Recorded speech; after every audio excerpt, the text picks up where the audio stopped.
Super JR, bro. Sobrang lupit mong gumawa ng bahay. Salamat po. Dali po. Sige.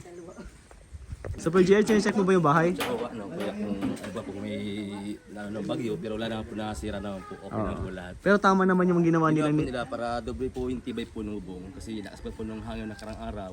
Kaya tama po yung ginawa po nila nanay. Nice, nice. Salamat nga po. Check mo naman, wala namang problema. Wala naman problema po. Ganda talaga ng bahay.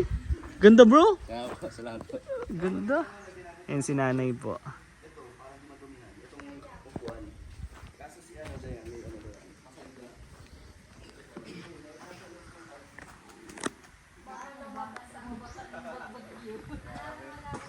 So yun po mga kalingap, nandito kami sa bahay ni Dayan. Pangatlong pabahay ni Kalingap Dan.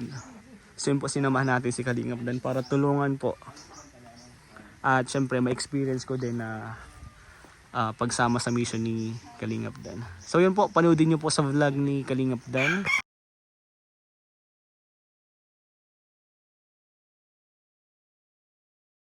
So yun po mga Kalingap, magandang araw po sa inyong lahat at welcome back po sa aking YouTube channel, Kalingap Rain. At ngayon po, pinayagan po tayong sumama sa mission ni Kalingap Dan. At sinamahan natin siya bumili ng foam at mga ibibigay po kay Dayan. At andito na po kami kay Dayan. Yan po, i-check po namin. Kasama po namin si Super JR.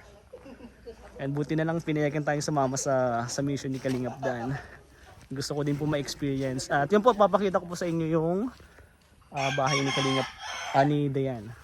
Pangatlong pabahay ni Kalingap Dan. So let's go, let's go. So yun guys, so makikita nyo naman, pinagandahan talaga nila yung bagyo.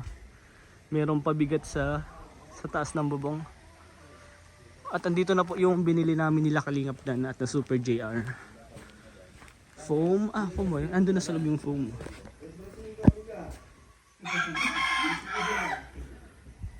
Ito po, Nay.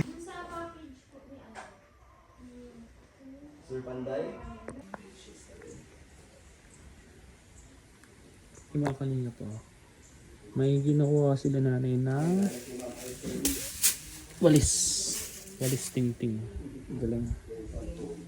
25 pesos lang pala ang benta nito.